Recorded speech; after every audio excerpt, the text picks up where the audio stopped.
Bien. Entonces, estuvimos conversando pues sobre las etapas del proceso de administración de procesos y decíamos que consta de tres fases. Voy a regresar un poco a la figura. Una fase de planeación, una fase de transferencia y una fase de administración operativa o monitoreo. Y platicábamos sobre la fase número uno, que implica la definición de los subprocesos para cada macroproceso mapeado en el mapa bueno, el mapa macro, ¿verdad?, de la compañía, y la definición de sus objetivos. Incluye la identificación de los clientes y proveedores de cada uno de los procesos, así como una diagramación más detallada de los mismos, que podía ser un diagrama SIPO o ser complementada con flujogramas por sus procesos. Luego hablábamos de la medición, que es el establecimiento de medidas de efectividad o eficiencia en los procesos, ya sea como indicadores de resultados o indicadores de operación, como medio para poder monitorear el desempeño de los procesos. Y decíamos, ¿verdad?, cómo cuando se define un indicador es necesario tener presente la misión del proceso, las necesidades del cliente y tener una cantidad de indicadores que resulte manejable. Decíamos que no se trata de cantidad, sino de calidad de información que podamos obtener para la toma de decisiones. Y veíamos pues algunos ejemplos de indicadores de resultado e indicadores de operación para un proceso de ejecución de asignaturas. Luego platicábamos sobre la fase de análisis, decíamos que esto se hace una vez ya se tiene información eh, a partir de los indicadores que hemos definido. Y decíamos que aquí el objetivo pues era identificar áreas de oportunidad o brechas en el desempeño del proceso. Y decíamos que para ello podíamos hacer dos cosas: analizar el diagrama de flujo que habíamos hecho en el paso de necesidades de los clientes y flujo de procesos, y buscar actividades que no agregan valor, decisiones redundantes o innecesarias, reprocesos, oportunidades de automatización, o bien decíamos ver el comportamiento pues, del indicador del proceso contra su meta, y si existieran desviaciones del desempeño, tal cual como vemos en esa figura, pues se inicia un proceso de análisis para poder identificar las causas de ese mal desempeño y poder identificar soluciones potenciales. Y que terminamos con esa lámina haciendo la analogía de ir al médico, ¿verdad? Que esto es lo mismo, que empezamos haciendo análisis generales del proceso, generamos teorías sobre lo que puede estar causando el problema, las tenemos que validar a partir de la recopilación y el análisis de datos, y que si no hemos podido identificar así las causas raíz, se vuelve necesario, ¿verdad?, profundizar en un nivel inferior del flujo para repetir nuevamente y poder identificar la causa del problema de fondo. La idea de hacer esto es poder corregir de manera permanente esas causas que evitan que alcancemos el desempeño esperado. Y pues algunas herramientas que se pueden utilizar aquí, pues son los diagramas de Pareto, los diagramas de Ishikawa, herramientas de 5 porqués, diagramas de dispersión y otras que posiblemente ustedes ya aprendieron en la materia de métodos cuantitativos para la toma de decisiones. Este es un ejemplo de un proyecto de mejora continua, es un ejemplo de un proyecto realizado con la metodología Six Sigma en una empresa textil exportadora. Entonces vean cómo se utilizan los pasos que están acá, ¿verdad? En primer lugar, se hizo un análisis, bueno, se definió el problema a resolver. El problema a resolver se identificó a partir de la revisión de un indicador del proceso versus su meta. Entonces, tal cual como ustedes pueden ver aquí en la figura, había una meta máxima de 4% de tela no exportable, y vean que el desempeño pues está bastante lejos de dicha meta. Disculpen que he tenido una semana muy larga, ya ahorita ya me está pesando un poco la semana y la falta de cafeína. Entonces, como ustedes pueden ver, en varios meses, ¿verdad? Casi 6 meses, pues la compañía no había sido capaz de cumplir el objetivo del 4% máximo de tela no exportable. Este es un indicador del proceso, ¿verdad? Y es un indicador, en este caso, de eficiencia, porque el porcentaje de tela no exportable es tela de segunda calidad, ¿verdad? Ese es un tipo de producto no conforme. Entonces, el porcentaje de tela no exportable, ¿verdad? Se compone de estos 4 porcentajes: piezas segundas, piezas pequeñas, muestras y retazos. Y aquí podemos ver cómo de todo esto, ¿verdad? La mayoría de lo que compone lo no exportable es piezas de segunda calidad. Entonces, ya definido el problema, vean que a partir del indicador, pues del proceso, es que se pudo detectar que había una brecha de desempeño. Lo primero fue el análisis del proceso. Entonces, ¿cómo se empezó? Bueno, en un primer lugar, se revisó el flujo, ¿verdad? El diagrama de flujo de este proceso de elaboración de camisas, y pues se identificaron cuáles eran las variables que se podían controlar a lo largo del proceso. Estos son una especie de indicadores operativos, ¿verdad? Son cosas que si se monitorean, por ejemplo, en este proceso de X1, pueden prevenir el porcentaje de telas no exportables y así sucesivamente, ¿verdad? Una cantidad de indicadores distintas. Entonces, uno de estos indicadores intermedios que permite predecir o prever si va a haber mucho producto no exportable es el porcentaje de tela que está saliendo segunda calidad en la operación, el subproceso 2, que es el subproceso de tejido. Entonces, al analizar con mayor detenimiento los resultados de ese indicador operativo, aquí se puede observar que aquí hay 4, miren, aquí hay 4 indicadores intermedios: cantidad de metros a producir, porcentaje de segundas en tejeduría, porcentaje de segundas en teñido y porcentaje de segundas en estampado. Todo esto, por supuesto, contribuye al porcentaje no exportable. Entonces, al analizar dónde es que se estaban generando más prendas de segunda calidad, pues se vio que el peor desempeño lo tenía el área de tintorería. Y luego, al profundizar dentro del área de tintorería, con un diagrama de Pareto, pues habían algunos defectos que eran más predominantes. En este caso tenemos un total de casi 7 defectos predominantes que estaban llevando pues a esa mala calidad en esa área. Entonces dijeron, bueno, si queremos reducir el porcentaje de producto no exportable, tenemos que trabajar en tintorería y específicamente en los defectos de mayor frecuencia.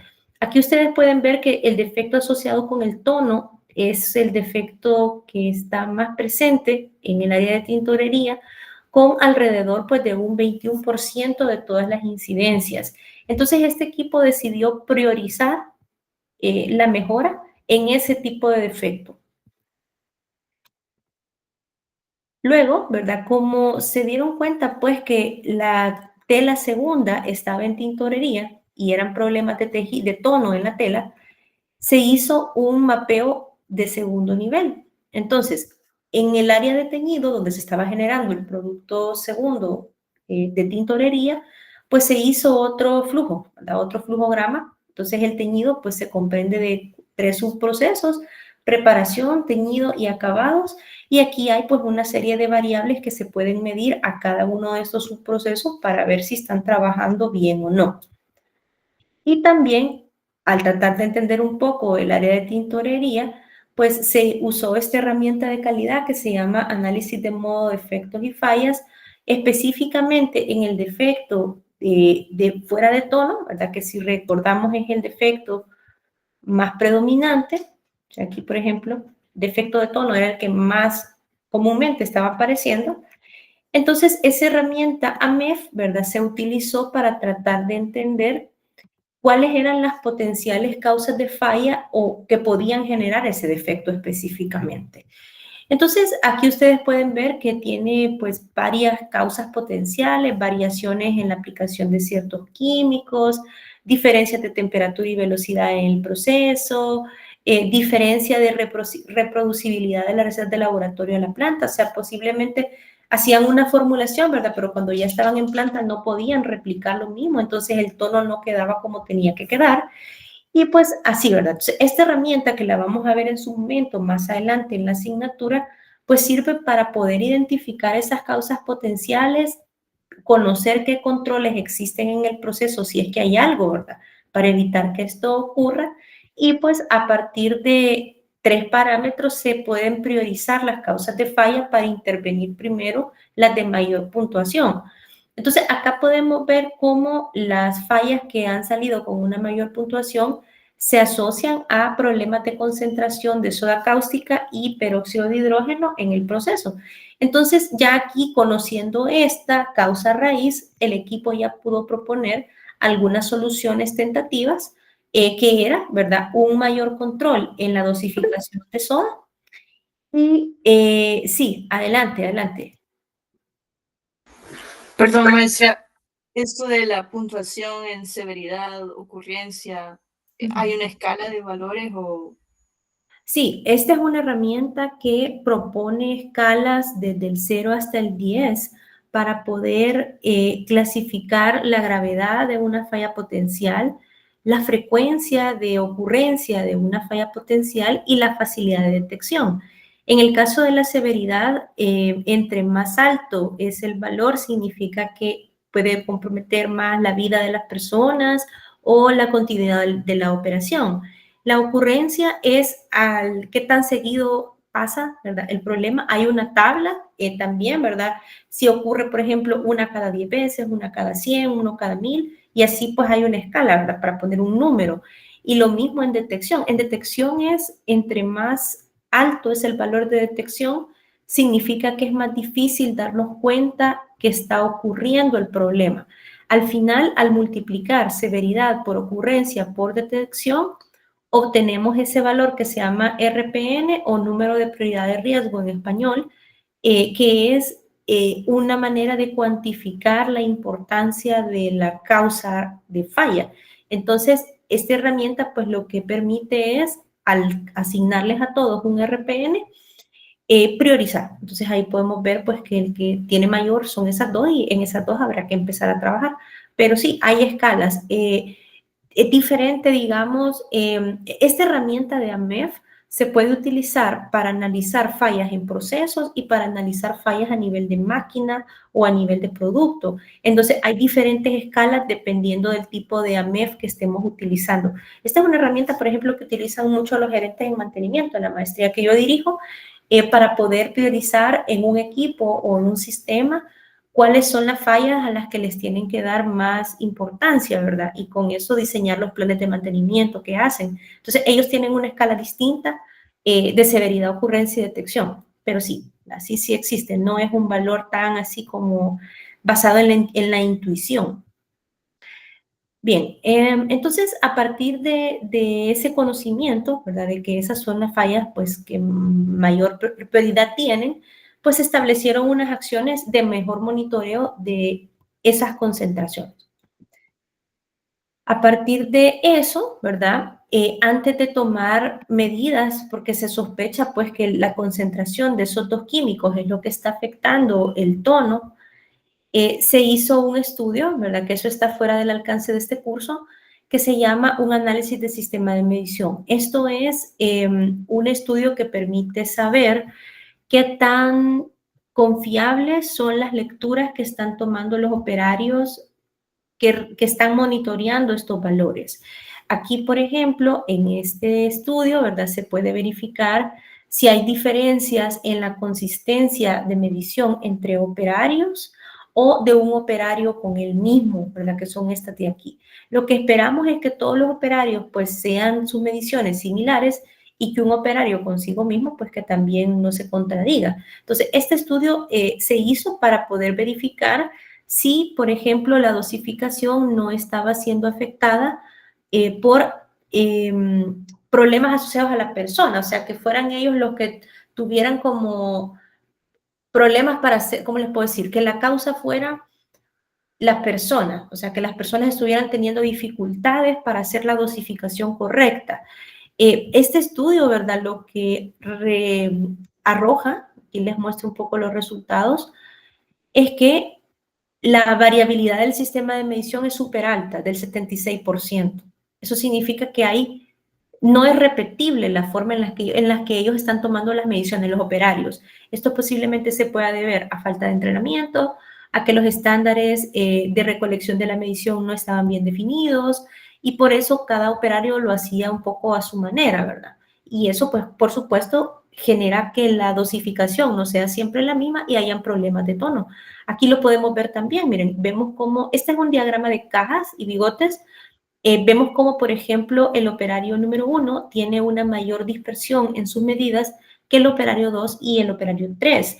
Acá posiblemente los que requieren reentrenamiento son en ese orden el operario 1, operario 2 y 3, porque queremos que primero las mediciones estén todas a la misma altura, o sea que sean todas similares, y segundo que un operario pues no cambie mucho su lectura consigo mismo, ¿verdad? Entonces acá pues había que tomar acción para poder mejorar la competencia del operario dosificador. También, ¿verdad? Se hizo este otro estudio, ¿verdad? Esto se llama análisis de capacidad de proceso. Es una forma de verificar qué tanto el proceso cumple con los límites de especificación que le establecemos. Entonces, por ejemplo, esta dosificación pues, de la concentración de soda cáusticas tenía que estar entre valores de 30 y 34, y aquí con este histograma sobrepuesto vemos de que pues, hay una cantidad relativamente pequeña, digamos, de dosificaciones que no estaban dentro de esas especificaciones. Estos estudios se interpretan a partir de unos índices especiales que son estos que están aquí, PP, CPK y CPM y PPM. Esto lo que hace es que nos dice cuánta dispersión hay en la realidad en comparación a la dispersión que deberíamos de tener. Lo que nosotros esperamos es que la dispersión real pues sea menor que la que le estamos exigiendo al proceso. Cuando un proceso es capaz de cumplir con las especificaciones, estos valores suelen ser superiores a 1.2. Entonces vemos de que están pues relativamente bajos, implicando que sí, de momento pues no se está siendo capaz de dosificar adecuadamente, digamos, este químico. Además, se utilizaron otras herramientas un poco más cualitativas para poder entender pues, la causa del defecto fuera de tono.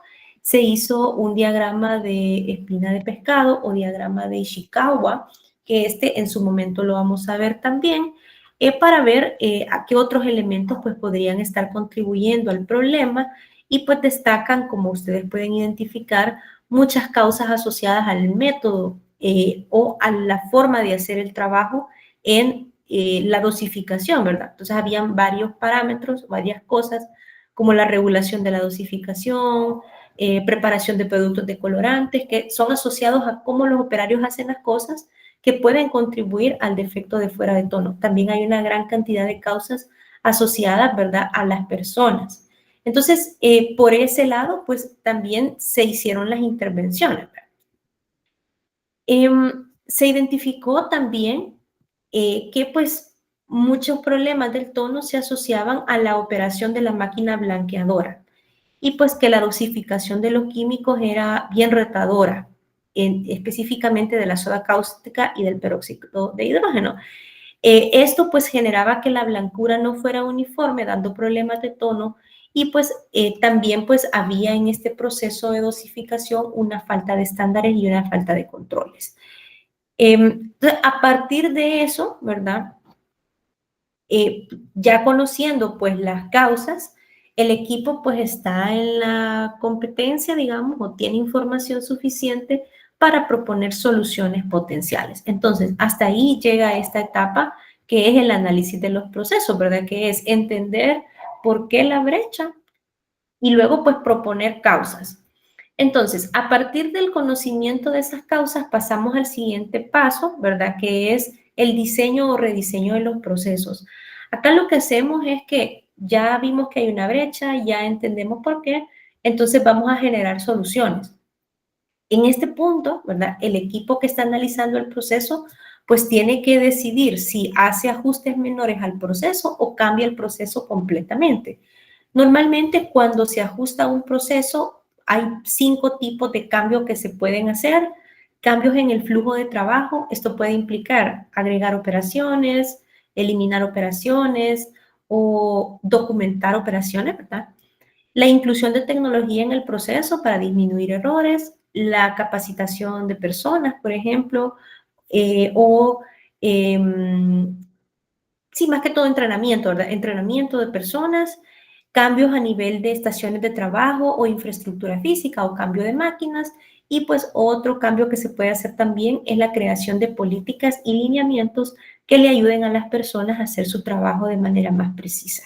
En todo caso, ¿verdad? El equipo pues tiene que definir a partir de las causas y sus propias áreas de especialidad, ¿verdad? ¿Qué soluciones son las que se van a implementar? Y si esas soluciones implican un cambio en el dibujo del proceso, pues habrá que redibujarlo y redocumentarlo. O sea, si por ejemplo vamos a agregar una nueva actividad de una verificación, vamos a tener que cambiar el diagrama de flujo, ¿verdad? Que teníamos de ese proceso para reflejar ese cambio. Entonces acá podemos ver algunas ideas, dependiendo del problema y sus causas, pues se pueden implementar un montón de cosas, ¿verdad? Y aquí es lo interesante que cada quien desde nuestra disciplina podemos aportar diferentes mecanismos de solución. Por ejemplo, desde la ingeniería industrial podemos proponer soluciones como el rediseño de estaciones de trabajo para que, así como ven aquí, había un gran montón de movimientos innecesarios, pues la cantidad de movimientos disminuya, o podemos aplicar, ¿qué les puedo decir yo? Propuestas de reentrenamiento o hacer cambios de instrumentos o cambios de equipo para corregir las causas.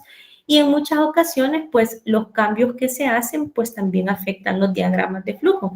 Entonces, aquí podemos ver cómo a partir de un análisis de un proceso, este era un proceso de ensamble de partes que tenía un tiempo de 5.7 minutos. Se eliminaron algunas inspecciones intermedias y se cambió un poco el orden de ensamblado, haciendo el diagrama un poco más ligero, digamos, y el tiempo de ensamblado pues también mejoró a la mitad, casi se redujo, ¿verdad? Entonces, cada proceso pues tendrá sus propuestas, eso depende. Yo pues tengo ya muchos años trabajando en proyectos de mejora y realmente sí, no se pueden cortar dos proyectos ni dos industrias con la misma tijera, realmente depende de las causas específicas de ese problema que estamos analizando y de los recursos que también tenga la empresa para poder generar soluciones que puedan resolver el problema. Algunas herramientas que podemos usar como para identificar soluciones potenciales, pues incluyen, ¿verdad? El pensamiento creativo, el benchmarking, o sea, podemos ir a ver qué se hace en otras empresas similares y ver si la solución de otra empresa pues también aplica a mí. Podemos aplicar herramientas propias de manufactura esbelta, hacer los procesos a prueba de errores, usar diseño de experimentos, tecnologías de información o pues muchas otras cosas, cada quien desde su disciplina, ¿verdad? Y aquí pues generamos un montón de ideas de mejora que normalmente nos vemos en la necesidad de priorizar. La priorización se hace porque los recursos de la empresa suelen ser limitados, entonces tenemos que tomar decisiones de en qué orden vamos a implementar esas soluciones potenciales. Y para eso, pues, hay varias herramientas, ¿verdad? Tenemos matriz de selección de remedios, que esto usa varios criterios y luego, pues, va puntuando las soluciones en cada uno de estos o matrices de impacto-esfuerzo, donde las soluciones se valoran en función de qué tanto pueden resolver el problema y qué tan difícil es implementar. Estas dos son herramientas que vamos a ver más adelante cuando estemos ya en el módulo de mejora de procesos, pero ahorita enfoquémonos como en entender la lógica de que yo tengo que encontrar las causas del problema, generar un conjunto de soluciones y luego pues priorizarlas, ¿verdad? Porque no todas las voy a poder implementar. Y a una vez las soluciones priorizadas están identificadas, pues lo que se hace, ¿verdad? Es que se implementan. Solo que la implementación ya va en la fase 2. La fase 1 de planeación llega hasta la definición de soluciones, hasta ahí.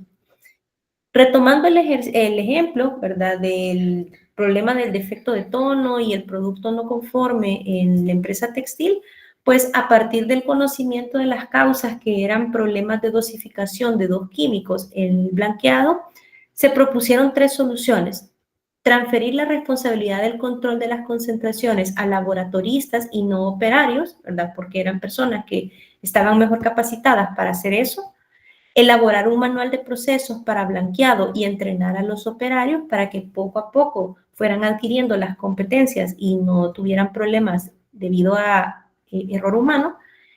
Y elaborar un manual de procesos para blanqueado, perdón, y entrenarlos para el control de cada variable. Es decir, identificar, pues, ya sabían, ¿verdad?, que la concentración de soda cáustica y peróxido eran variables críticas de ese proceso. Entonces, lo que propusieron fue que las personas estuvieran monitoreando esas concentraciones más seguido, ¿verdad? Y bueno, implementaron las mejoras, el reentrenamiento, la transferencia de responsabilidad y el seguimiento más de cerca a esas dos dosificaciones y pues mejoró, o sea, la cantidad el grado de blancura pues fue más consistente, digamos, después de implementar las mejoras.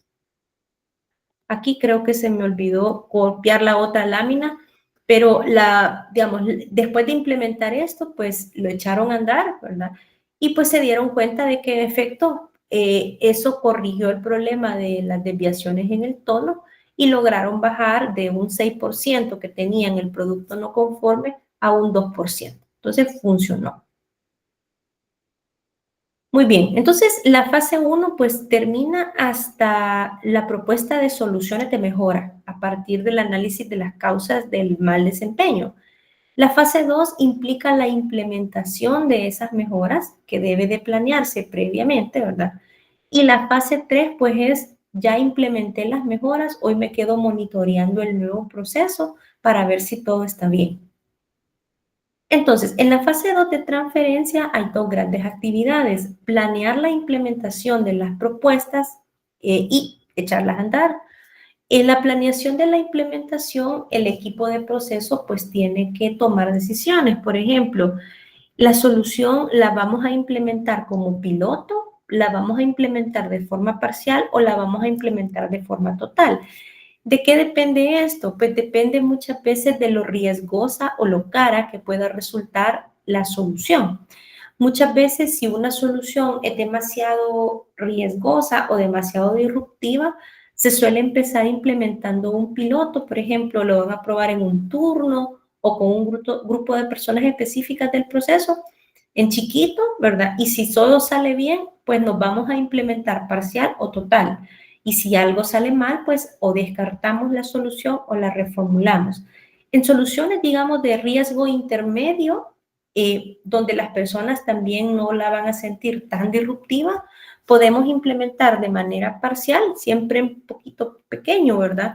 Y pues si es una solución que no implica mayor riesgo, pues se implementa de manera completa, ¿verdad? En todos lados y solo se está monitoreando que el desempeño sea el esperado.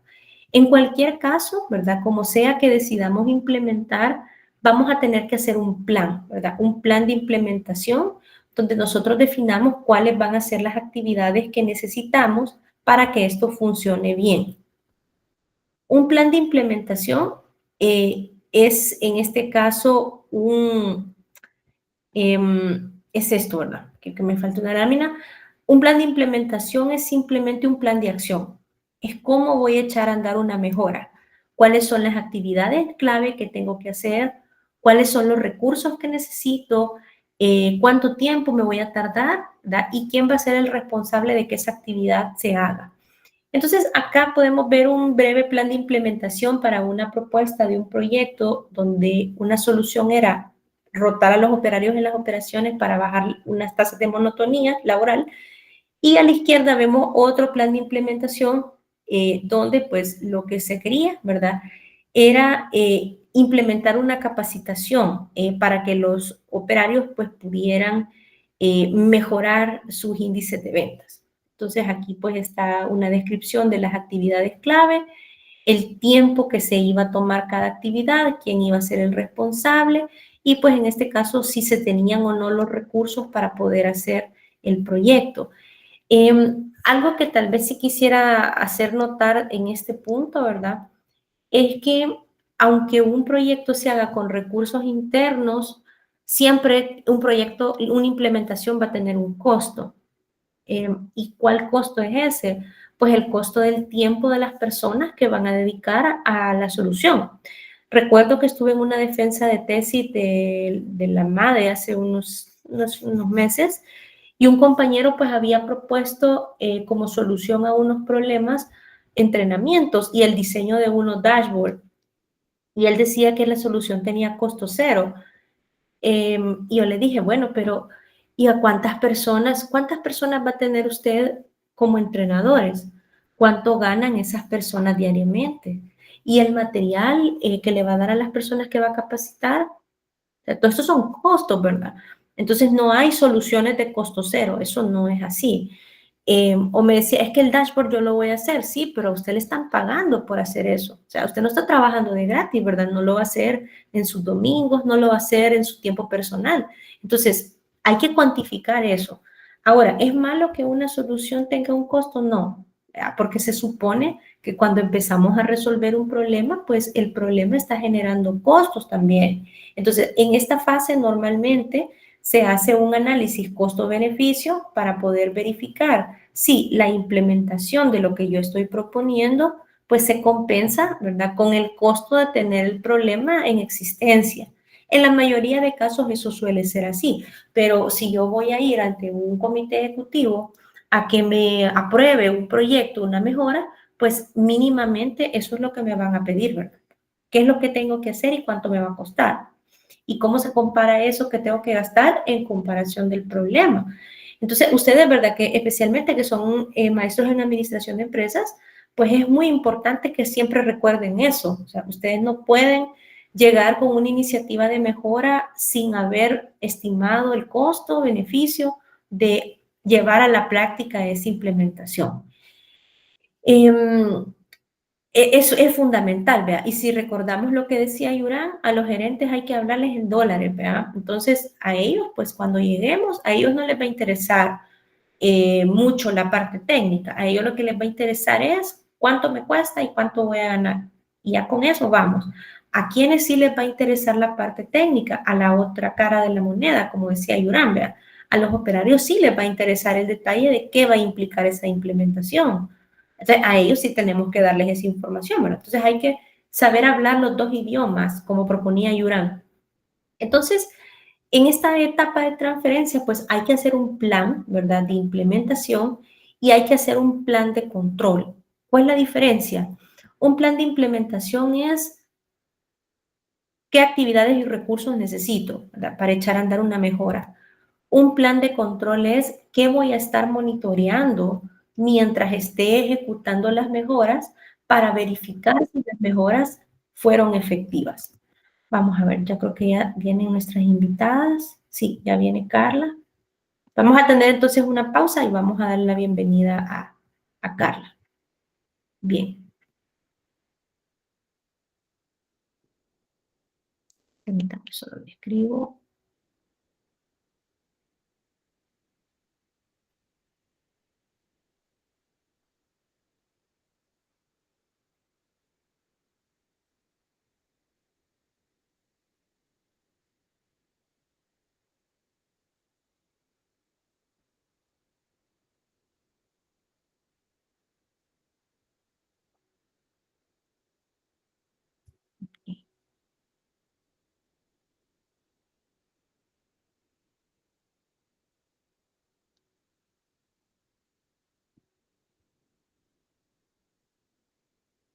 Sí, estará con nosotros.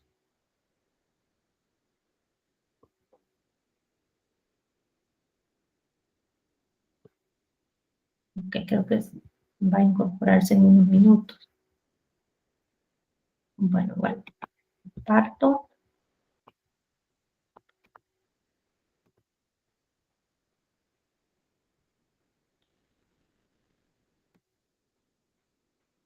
Ok, le dije que si nos podía esperar unos minutitos. Entonces vamos a... Solo voy a dar por cerrado entonces este punto. Entonces, en la fase pues, de transferencia, pues hay que, como les decía, hacer un plan de control, pues donde yo defino, ¿verdad?, qué es lo que voy a estar monitoreando, qué parámetros voy a estar midiendo a lo largo de la implementación para verificar pues si estoy obteniendo los resultados esperados, ¿ya? Y pues también en ese sentido se documenta qué voy a hacer si las cosas no están saliendo como yo espero, ¿verdad? Y eso se denomina plan de reacción y está pues en esa tabla. Lo vamos a ver con mayor detalle un poquito más adelante. Ya se nos unió Carla. Muy buenas noches, Carla, bienvenida. Voy a poner la laminita, adelantando un poquito. Entonces, esta noche, ¿verdad? Nos van a acompañar dos colegas. Nos va a acompañar la maestra Carmen Frati, ¿verdad? Que justo ahorita se está incorporando. Hola, hola. Bienvenida, Carmen. Bienvenida, Carla.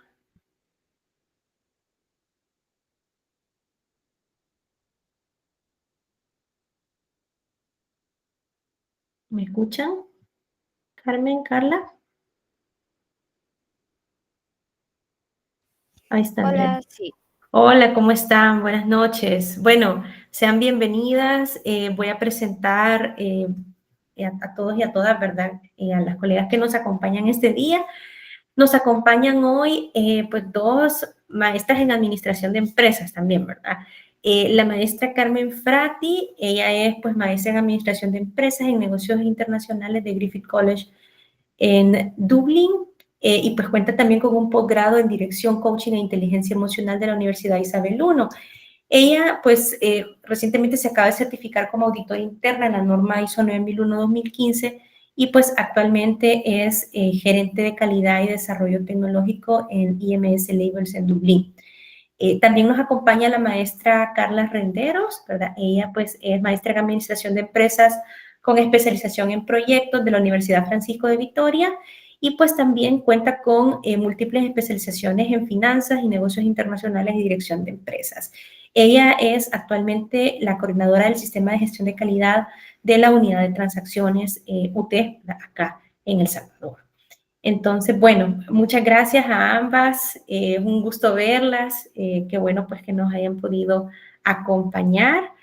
Y bueno, la idea del conversatorio de esta noche es que podamos platicar un poco y conocer de su experiencia respecto de la gestión de procesos, ¿verdad? Justo estábamos en una parte de nuestras clases, ¿verdad? Voy a compartir aquí una pequeña lámina.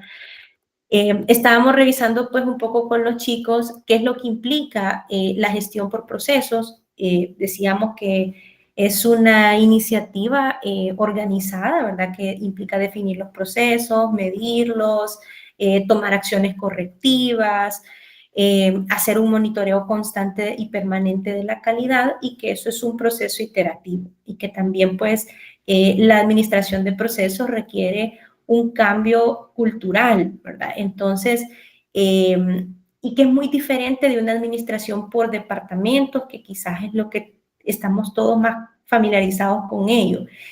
Entonces, en esa idea de poder pues conocer un poco desde su experiencia lo que implica la administración por procesos, pues quisiera preguntarle, ¿verdad? Desde su vivencia, ¿qué desafíos consideran ustedes que enfrenta una empresa que se decide, ¿verdad?, a pasar a una gestión enfocada en los procesos? Entonces, esa sería quizás la primera pregunta de discusión. Entonces, bueno, ahí pues ustedes me dicen quién quiere comenzar y con todo gusto, ¿verdad?, suyo el micrófono.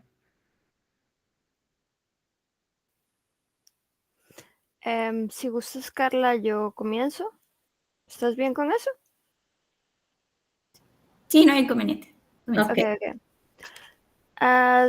Entonces, bueno, mi experiencia es de que quizás el mayor desafío, se puede decir, es la resistencia al cambio. Y muchas veces, como dijo la ingeniera, es que esto conlleva un cambio organizacional. Entonces, no es únicamente vamos a poner la gestión de procesos y así se va a hacer, sino que es como de reeducar a toda la gente y decir, mira, vamos a hacer tal cosa, y tratar de hacer de que el equipo, toda la gente de la compañía se pone en la misma sintonía. Entonces, mucho también el trabajo en equipo y la buena comunicación.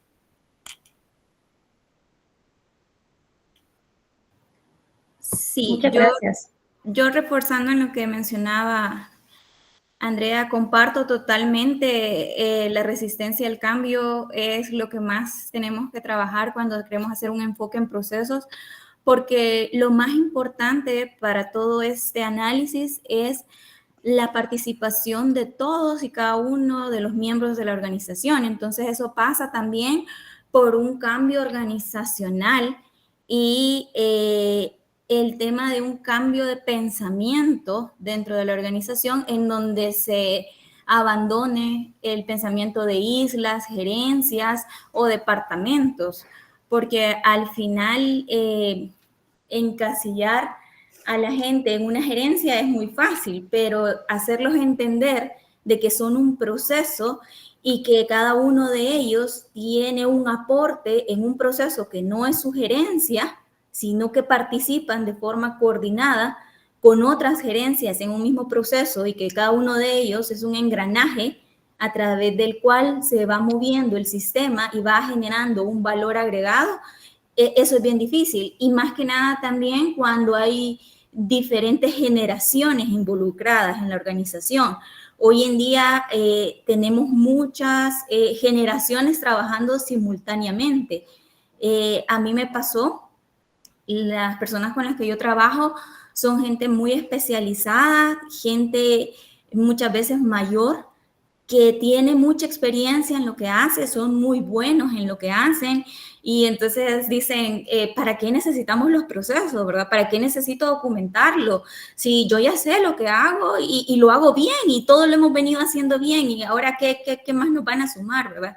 Entonces sí es un cambio organizacional bastante fuerte en donde el liderazgo considero yo también de las máximas autoridades de la organización es bien importante, ¿verdad?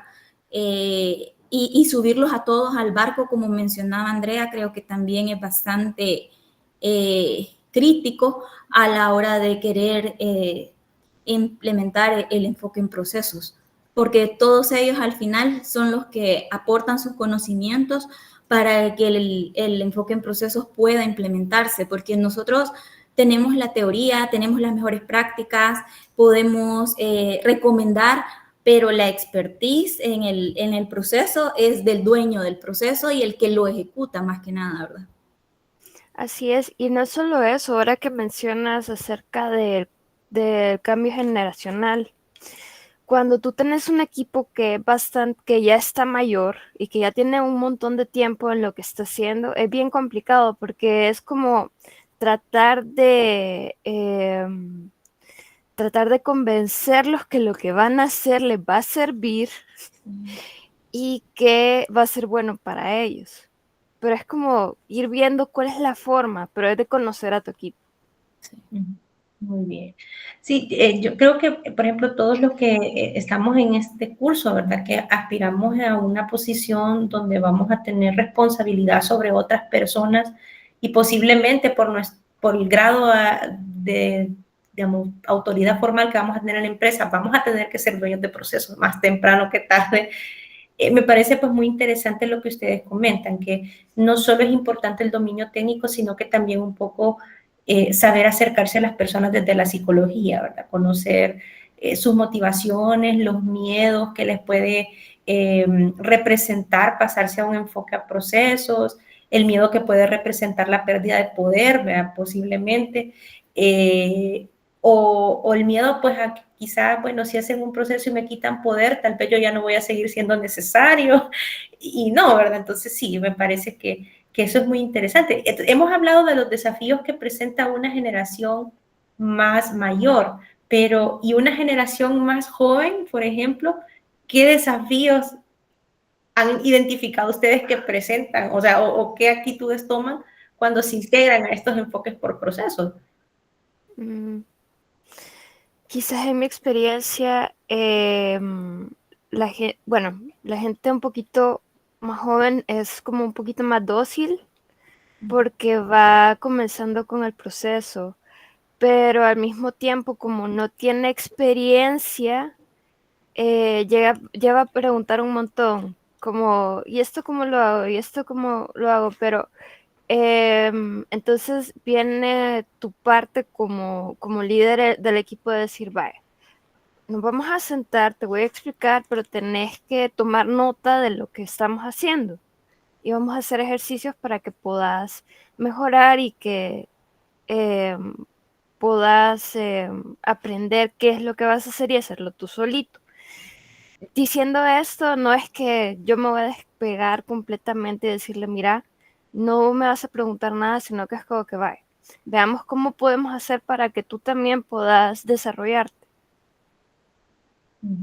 Un poco un plan más como el gerente tiene que adoptar un plan más cercano de mentoría, digamos, no solo soltarlo. Ahí está documentado, ahí ve cómo hacer. Sí. Yo creo que los jóvenes también, como dice Andrea, sí son más dóciles, más moldeables, precisamente por su juventud, ¿verdad? Y están un poquito más abiertos de mente a todo esto del tema de los procesos, ¿verdad? Porque son más curiosos y quieren siempre cambios rápidos. Eso sí nos mete un poco en problemas porque en el tema de procesos tenemos que llegar a estabilizar, ¿verdad? Y acompañarlo de la mejora continua, creo yo que es una buena estrategia para acercarse a los jóvenes y decirles, miren, eso no está escrito en piedra, ¿verdad? Esto es un negocio en marcha y si tú tienes una buena idea, puedes aportar, puedes brindar valor, puedes agregar valor en la medida en que te involucres, en que conozcas el sistema y nosotros como guías valorar el esfuerzo que están haciendo para que ellos se sientan partícipes y no solamente partícipes, sino que también protagonistas, ¿verdad? Sin pasar por encima también de la generación mayor, ¿verdad? Que tiene el conocimiento, como decía Andrea, ¿verdad? Entonces, es como lograr un equilibrio, siento yo, entre las dos partes, entre la parte joven que está aprendiendo y aprovecharlos a ellos para subirlos al sistema y a los procesos, y la parte que tiene el conocimiento, porque muchas veces la gente mayor, más que todo, tiene el problema de que dice, y si yo le transmito todos mis conocimientos y yo pierdo el poder que tengo porque soy experto en lo que hago, voy a ser prescindible, pero en realidad, o sea, al final no es quien tenga más conocimiento, sino que quien pueda utilizarlos mejor y ponerlos a disposición de los procesos y de la empresa en realidad, porque son un activo de la empresa al final. Muy bien. En esta misma línea, pues, ya estamos entrando un poco en el campo de las estrategias, ¿verdad? De lo que podemos hacer para superar esa resistencia. No sé si adicional a esto que hemos hablado de tratar de hacer una alineación de las personas, digamos, con el enfoque de procesos, si ustedes han identificado alguna otra cosa que favorezca o que contribuya a que se superen estas resistencias, digamos. Pongo un ejemplo. Un paradigma que hay cuando uno dice vamos a meternos a procesos es que la gente se imagina que estar por procesos es simplemente estar documentado hasta más no poder, llenarse de manuales y manuales y manuales. Y justo como decía Carla, ¿y para qué estamos documentando? Si yo ya sé cómo se hacen las cosas, siempre ha funcionado saber cómo, pero salen las cosas, ¿verdad? Eso suele ser un paradigma cuando uno le dice a las personas nos vamos a pasar por procesos. Entonces, por ejemplo, ¿verdad? Entonces, ¿qué ideas, por ejemplo, o qué acciones o qué iniciativas o qué formación consideran ustedes que puede facilitar pues esa transición o esos desafíos de la resistencia? Yo considero personalmente que el liderazgo de la alta dirección es bien importante en esta iniciativa y también capacitar a las personas porque creo que la ignorancia y el desconocimiento a veces nos nubla, ¿verdad? O nos llena de anticuerpos para rechazar lo nuevo.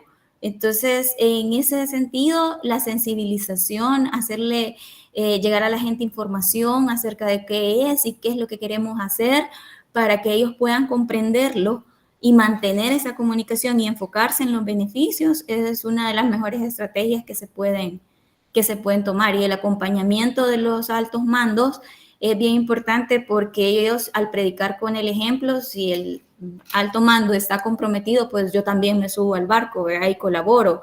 Y al principio tal vez no tan convencidos, pero a la hora de que uno va capacitándolo, va sensibilizando, van viendo los beneficios que uno les está indicando, eso hace de que las personas ya vayan colaborando convencidas y no tanto por una obligación o porque la autoridad lo está imponiendo. Y ahí es donde se obtiene la mayor riqueza de la gestión por procesos. Yo concuerdo con Carla porque, bueno, el liderazgo es súper importante para ese tipo de cambios y también la comunicación, porque primero tenés como que decirle, mire, vamos a hacer esto antes de comenzar, como empezar como a terapiarlos un poquito. Y después empezar poco a poco implementando el cambio. Sin embargo, también siento que es importante hacer de que el personal sea como agentes de cambio. Entonces, hacer como que fulanito va a ser el líder de tal grupito, el otro va a ser el líder de tal grupito. Entonces, como trabajando en equipo para que sea como Carla dijo antes, como un reloj que trabaja todo junto. Entonces no va a ser solo yo estoy imponiendo, sino que todos estamos trabajando juntos y este va a ser el beneficio que va a traer para todos. Ok. En ese sentido, ¿verdad, Andrea? Yo veía un poco en tu hoja de vida que tú estuviste trabajando pues también en Fruit of the Loom, siempre en la parte de calidad, que es una empresa manufacturera. Y pues quisiera saber, ¿verdad? Bueno, ambas, pero primero quizás Andrea, en función de lo que vi en tu experiencia, es que el uso de algunas herramientas tecnológicas, por ejemplo, puede facilitar algunas etapas de la administración de procesos. Entonces, no sé si tal vez nos podrías comentar un poco qué herramientas tecnológicas, por ejemplo, tú has podido utilizar o has visto que han utilizado como para facilitar un poco cualquiera de las etapas de la administración por procesos, ya sea la planeación de los procesos, el control o la mejora. Bueno, pues primero que todo, cuando se habla de mejora de procesos y de gestión de procesos, uno tiene que conocer muy bien cuál es el proceso para mejorarlo. Entonces, para mejora de procesos, por ejemplo, yo tuve la experiencia de poder, ¿cómo es que se llama? Cambiar de hojas de Excel, que eran como quizás unas 5, 6, 7 documentos de Excel y todo eso conglomerarlo a Power BI, que básicamente se puede decir que es como un dashboard que uno puede hacer, que es un poquito más fácil para leer la información y poder, ¿cómo es que se llama? Poder comprenderla mejor, poder masticarla mejor y poder tomar mejores decisiones. Ahora bien, si alguno de ustedes puede tomar ese curso, hágalo, porque les va a servir. Cambiando de tema, si me voy a otros programas, Excel es excelente. Si pueden tener avanzado, está excelente. Para diseño de procesos, yo personalmente preferiría ocupar Visio. ¿Por qué? Porque es mucho más fácil tener el proceso en un diagrama de flujo y empezar a ver contra el proceso físico qué es lo que se está haciendo y qué es lo que no se está haciendo y poniendo como notas. Entonces ya uno viene, tiene el proceso en la mano, está en el piso de producción y ve, esto lo está haciendo así, esto lo tengo así, y ir preguntándole a la gente también del piso, mira, ¿y por qué lo haces así? Y el otro te va a decir, es que me tardo menos, es que si hago esto, ocupo menos material. Entonces es como que ir de la mano, trabajar con la gente de producción también a veces e ir tomando notas. Y una vez uno sabe cuál es la mejora, no solo ponerlo en su mini diagramita, sino que también venir con evidencia y decir, vaya, si nosotros, por ejemplo, pegar una manga, si yo pego una manga con estos movimientos, ¿cuánto me tardo? ¿Y cuánto cuándo me tardo si hago este cambio? Entonces, es decir, en Fruit le llamábamos MTM, que es el estudio de movimiento. Ajá. Entonces, básicamente es ver cuál es mi antes, cuál es mi después. Y es bien chistoso porque eso también tiene que ver con la ISO 9001, que básicamente viene el ciclo de plan, act, do, check. No solo es de venir a planear, implementar y hacer las cosas, sino que también es el hecho de venir, revisar y decir, vaya, ¿qué más puedo hacer para mejorar esto? Sí, definitivamente, digamos que lo que tú mencionas de la toma de decisiones previo a un cambio en un proceso basado en evidencias es fundamental. ¿Verdad? Yo creo que muchas veces cuando tenemos dueños de procesos que han estado mucho tiempo a cargo de sus áreas, como que se estancan. Es bien difícil, ajá, es eso, o sea, es bien difícil que quieran hacer ajustes al proceso porque así lo han visto funcionar siempre, ¿verdad? Entonces, el pensamiento basado en datos y en evidencia es fundamental para poder ayudarlos a ver de que las cosas pueden ser distintas, ¿verdad? Entonces ahí pues creo que cae lo que tú dices de que no puedo llegar a imponer una perspectiva sin llevar evidencia, ¿verdad? Sí, ahora, por ejemplo, Power BI yo creo que es una de las muchas herramientas como Tableau y otras que facilitan el monitoreo de los procesos, ¿verdad? Porque se están generando cantidades de información cada vez más grandes. Entonces, este tipo de herramientas y este tipo de dashboards hacen más accesible la información. Si antes solo la tenía una persona en su Excelito, en su compu, ¿verdad? Y si se iba de vacaciones colapsábamos, pues ahora vamos a colapsar siempre, pues sí se va, pero vamos a tener un dashboard que puede contener esa información y que es un poco más fácil de que muchas personas la puedan ver, ¿verdad? Entonces esa es una herramienta que yo creo que se ha llegado para quedarse. No sé, Carla, si por ejemplo ustedes también han utilizado algún tipo de herramienta tecnológica para poder facilitarse la transición a un enfoque por proceso. Sí, nosotros también manejamos diferentes dashboards y también utilizamos mucho el Visio para ver todo el tema de los flujos de los procesos. Esto combinado con una herramienta a través de la cual un sistema básicamente en el cual nosotros tenemos diagramados los procesos y las interrelaciones entre ellos, en donde también los dueños de los procesos pueden ver el tema de indicadores y el desempeño y las acciones relacionadas a todos los procesos. Eso nos facilitó mucho el llegar a todos los colaboradores de la organización y subirlos y empoderarlos dentro de lo de la gestión de procesos y que no estuviera centralizada, como se menciona, en una persona, en una hoja Excel, y que la información estuviera limitada a los ojos de esa persona, ¿verdad? Sino que ya se vuelve un sistema colaborativo a través del cual todos podemos analizar y aportar desde nuestra trinchera, ¿verdad? Por decirlo de alguna manera, ¿qué puedo mejorar yo dentro del proceso que va a llevar a mejorar la calidad total del producto o servicio que estemos brindando? O sea, nos abre un poco la mente, siento yo, ver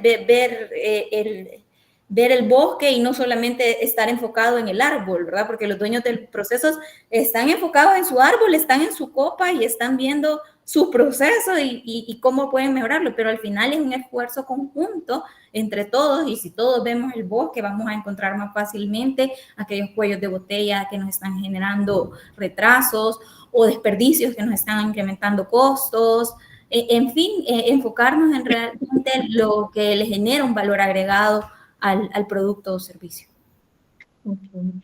¿Y qué ventajas perciben ustedes, aparte de esa como visión, o sea, romper el esquema de pensamiento en silo, ¿verdad? Que ya lo mencionan? ¿Qué otras ventajas consideran que ha obtenido la empresa donde ustedes trabajan posterior a la implementación de este enfoque por procesos? ¿Qué han ganado? Es más fácil entrenar a las personas ya teniendo un procedimiento ya establecido, porque es mucho más porque ya, digamos, ya se tiene una como guía de qué es cuáles son los bullets que vamos a tratar, cuáles son los documentos que estas personas tienen que ver, quién puede apoyar al nuevo, se podría decir, si no sos únicamente vos. También yo veo mucho la mejora de procesos, porque el proceso ya está claro. Entonces es muchísimo más fácil poder encontrar oportunidades dentro del proceso y venir y tener una propuesta de mejora, se podría decir, hacer las pruebas. Obviamente todo con evidencia y con una medición de dónde estamos y para dónde vamos. Ok. Sí, yo comparto el tema de Andrea, la gestión del conocimiento a través del enfoque en procesos genera un valor agregado increíble para la empresa, porque como les digo, no se va Juan o Pedro y ya no sabemos cómo se hacen las cosas, ¿verdad? Sino que ya hay un marco establecido a través del cual podemos guiar a los nuevos empleados, podemos identificar oportunidades de mejora, podemos estudiar casos a partir de cómo se están haciendo las cosas, podemos medir los procesos y también algo bien importante es el valor agregado que nos da la gestión por procesos con el análisis de riesgo.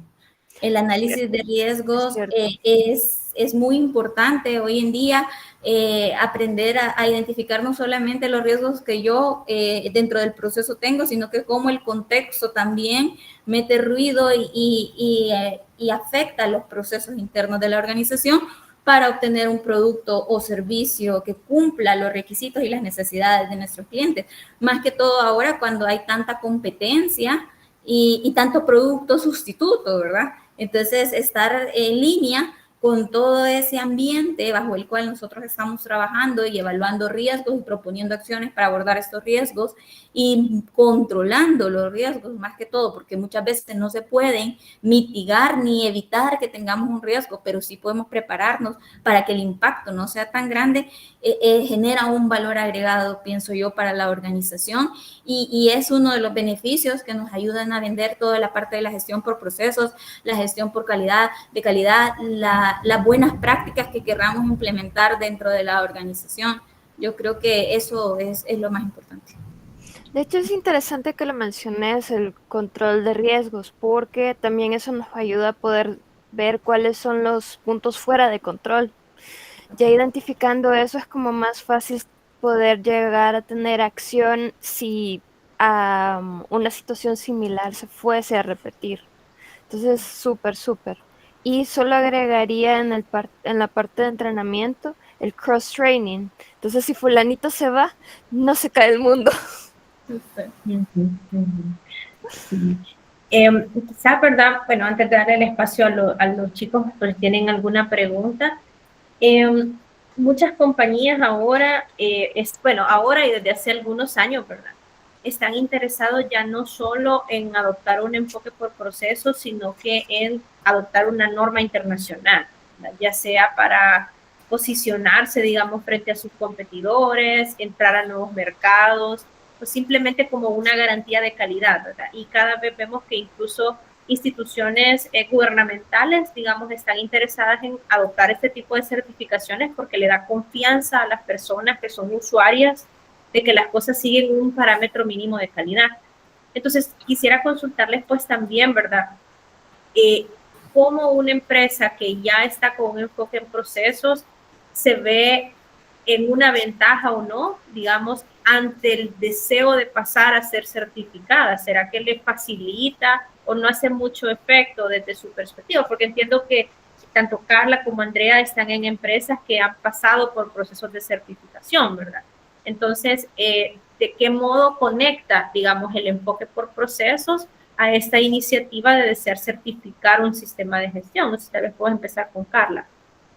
Sí, yo considero de que ella tiene la mitad del camino andado. O sea, es mucho tener la gestión del enfoque por procesos, ya que le brinda muchas herramientas, tanto en control de procesos, haber implementado el ciclo de Deming, planificar, actuar y verificar y actuar. Todo lo que nos brinda la gestión por procesos son parte de los principios que establece, por ejemplo, una norma de calidad ISO 9001. El enfoque basado en riesgos ahora ya es también un requisito de la norma. Como que la norma nos viene a dar más insumos que vienen a apoyar la gestión por procesos, porque la viene a reforzar con todo el tema de oportunidades de mejora, el análisis del contexto, el análisis de los riesgos, cómo manejar acciones preventivas, llegar a la causa raíz de un problema para tener lecciones aprendidas. Todo eso es el valor agregado que genera una norma en una gestión o un enfoque por procesos. Y además, de cara al cliente, como usted lo mencionaba, el hecho de decir estoy certificado no significa que solamente yo digo yo estoy haciendo las cosas bien, porque a través de la gestión por proceso yo puedo demostrar que estoy ordenado, que tengo las cosas controladas, sí, pero que venga un tercero a revisar y que diga, sí, se está trabajando bien, hemos revisado y podemos indicarles de que se está haciendo bien el trabajo, es un valor agregado para la organización y para los productos y servicios que se brindan y una confiabilidad para las partes interesadas. Yo concuerdo con Carla, la verdad, porque es muchísimo más fácil cuando uno ya tiene los procesos definidos y los tiene bien documentados, para comenzar, porque ya tiene ordenada su casa para poder pedir la certificación. Sin embargo, también considero de que si uno se va a certificar, uno tiene que saber en qué se está metiendo. Entonces es de conocer la norma, estudiarla, saber de qué esto va a significar, que la empresa tiene que tener un enfoque al cliente, que tiene que estar innovando con cierta frecuencia, con una mejora de procesos, obviamente, y también de que todo tiene que estar correctamente documentado. ¿A qué me refiero con esto? Si algo pasa, pónganle que hay un quality issue. Yo tengo que saber por qué sucedió la causa raíz, qué es lo que voy a hacer para resolverlo, qué es lo que voy a hacer para mitigarlo y quién lo resolvió, cuánto me tardé, etcétera, etcétera. Entonces son varias cosillas que hay que tomar en cuenta. Obviamente eso también da un respaldo contra mi cliente de decir, mira, no solo es que yo estoy diciendo que estoy certificado, sino que también es, ok, tengo ese estándar que me está dando el backup que necesito para decir sí, yo soy certificado, yo te puedo asegurar de que el producto que yo te voy a entregar va a ser siempre de la misma calidad, va a ser estándar. Quizás, ¿verdad? Para dar el paso a los chicos, pues me llama la atención que los retos que mencionaron son similares a pesar de que estamos en partes del mundo diferentes. Y cualquiera pensaría de que no, ¿verdad? Que solo los salvadoreños somos resistentes al cambio, pero ya ven ustedes, todos los chicos vean que no, no es así. Bueno, entonces le damos el paso a los chicos, no sé si tienen alguna pregunta que quisieran hacerle a Andrea o a Carla.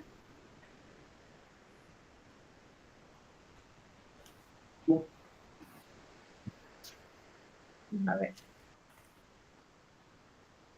Pueden abrir su micrófono o vamos acá al chat. Tenemos una pregunta de Christopher. Adelante. Buenas noches. Bueno, gracias por los comentarios. La verdad es que muy útiles desde el punto de vista que bueno, yo he asumido un nuevo reto y es de hecho implementar una ISO para cumplir una normativa que hay nueva aquí en El Salvador. Entonces, mi pregunta va en ese sentido, porque al final la mayoría de normas tienen como que el mismo índice de contenido, solo van cambiando pues dependiendo de la temática, en este caso calidad. Pero si ustedes alguna vez han tenido la experiencia de una auditoría externa para certificación, ¿cómo es el proceso? ¿Qué tan estrictos son? Y desde su experiencia, pues, ¿cómo podemos prepararnos con todo el tema de evaluación de riesgos y procesos? Eso. Pues, ¿qué tan duro va a ser? Y no sé si Carla concordará conmigo, depende mucho del auditor, porque hay algunos auditores que son como más tranquilos y otros que son como más estrictos. Yo lo que te podría decir es mantener toda la información y toda la evidencia a la mano. Y también, bueno, yo recuerdo que cuando fue la auditoría del año pasado, teníamos como una lista de qué iba a ser lo que se iba a evaluar, cuáles eran los puntos del año anterior, y era mucho de preparar cuáles habían sido las acciones que se habían hecho para poder resolver lo que no, las oportunidades que se habían ido viendo del año anterior, y obviamente tener todo en regla. También recuerdo en ese momento de que vino el auditor y también no solo fue ver las cosas en papel, sino que también se fue a piso a ver qué es lo que se había hecho, cómo se hacían las cosas, hablar con la gente, y pues obviamente ver que toda la documentación tuviera sentido. Sí, yo concuerdo con Andrea. Qué tan duro o qué tan fácil vaya a ser la auditoría depende mucho del auditor, pero yo creo que si se ha trabajado en una buena implementación del sistema, se tiene todo debidamente documentado, y no solamente documentado, sino que también todas aquellas acciones que se hayan tomado o que se piensen tomar a futuro sean planificadas. Eso es muy importante para el sistema, que planifiquemos, que ya no vamos a hacer las cosas a lo loco o vamos a pasar apagando incendios, sino que estamos planificando lo que estamos haciendo. Y la toma de conciencia, como mencionaba también Andrea, que van y consultan con los que están familiarizados con el proceso, con los que están ejecutando el proceso, trabajar la toma de conciencia con cada uno de ellos es muy importante, porque al final el auditor, por lo menos en mi caso, si habla conmigo, verifica requisitos conmigo, identificar todos los requisitos de la norma que está implementando. Eso es crítico para ver cómo yo voy a demostrar que estoy cumpliendo el requisito A, B y C de la norma, que usted tenga conocimiento de todo lo que le van a llegar a auditar. Lo importante de una norma que usted está implementando es que la norma no le dice qué hacer, no le dice cómo hacer las cosas, le dice qué hacer. Entonces le dice a la norma, yo necesito que usted evalúe riesgos. Ok, ¿cómo voy a evaluar los riesgos de mi organización? Yo escojo la metodología que voy a implementar, la documento, cómo lo vamos a gestionar todo el tema de riesgos, y estandarizo. Entonces, cuando viene el auditor, a mí me revisa que tengamos esa metodología que esté estandarizada, ok, y con los dueños de los procesos vamos a ir a revisar si realmente la metodología se está implementando, cómo se está implementando, si está estandarizado, si se están cumpliendo todos aquellos parámetros que se han definido en la planificación, y cómo se va corrigiendo a medida va avanzando el sistema, la puesta en marcha, porque obviamente uno planifica, pero después tiene que verificar, y sobre esa verificación y los resultados que uno obtiene, tiene que actuar. Entonces, por eso siempre vamos a tener acciones relacionadas a los procesos, acciones para abordar riesgos, acciones de mejora, acciones correctivas, como decía Andrea, cuando se presenta un problema, que yo haya analizado adecuadamente el problema, no solamente haya ido a tapar el sol con un dedo, ¿verdad? O a medio resolver el problema. No, yo se lo corrijo ahorita, ¿verdad? Sí, pero ¿qué hiciste para que no te vuelva a pasar? O sea, no quedarnos a nivel superficial, sino que ir a ver qué más puedo hacer, dar la mía extra y demostrarle al auditor que el sistema va creciendo y va madurando, porque en un principio ellos llegan a verificar más que todo cumplimiento. Cuando ellos llegan a certificar en un primer momento, llegan a verificar, ok, cumple con todos los requisitos. Sí, cumple, pero a medida el sistema va avanzando, lo que espera el auditor es que el sistema vaya creciendo en su nivel de madurez. Es como un niño, ya después es más grande, tiene más conciencia, va implementando más cosas, va innovando, va ofreciendo más valor agregado a la organización. y eso es lo que busca el sistema que ustedes vayan a implementar. Muchas gracias, Carla, Andrea. Muchas gracias. Gracias. Bueno, ya nos estamos pasando un poquito de las 8 por el tiempo que les dije a Andrea y Carla, pero quisiera dar tal vez, no sé si alguien tiene alguna pregunta adicional, creo que podemos manejar una más. Vamos, leo a Zoila, dice Zoila. Vamos a ver. Estoy en una nueva unidad donde día a día, a mi parecer, pasamos apagando fuegos por el nivel de trabajo y solicitudes de nuevos clientes. Mi jefe tiene como mentalidad que ahora no es el momento para frenar y reestructurarnos. Con esta clase he iniciado un piloto de macroproceso. ¿Qué recomendarían al momento de presentar los beneficios de implementar un enfoque por procesos, sabiendo que en la mentalidad del líder por el momento no es de su interés? Bueno, yo aconsejaría, no sé si Carla estará de acuerdo conmigo, que le venda los beneficios, porque vaya, yo le digo, mira, yo creo que si hacemos esto, en lugar de, y me estoy inventando un número, en lugar de poder hacer 5 llamadas, vamos a poder hacer 8 llamadas al día, porque no vamos a estar apagando fuegos, porque ya vamos a tener una estructura.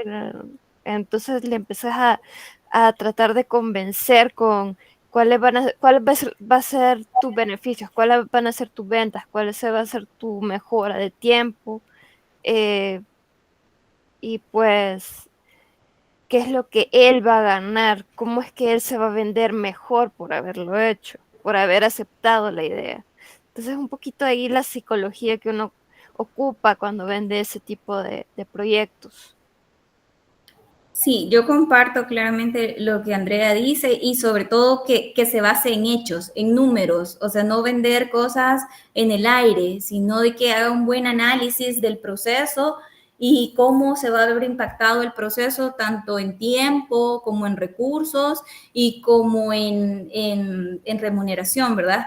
Que al final todos son recursos y en la medida que logremos optimizar esos recursos vamos a poder hacer una mejor gestión y él va a poder obtener mejores resultados dentro de su área, como decía Andrea, y venderse mejor, pero hay que llegar con números que abren los números, más que nosotros tratar de convencerlos, sino que los números sean los que hablen y le demuestren que realmente es algo probado y verificado lo que usted está proponiendo, no es algo en el aire o que yo creo que mire que esto va a funcionar, ¿verdad? No. Entonces, porque el riesgo muchas veces a este tipo de personas es la que las paraliza.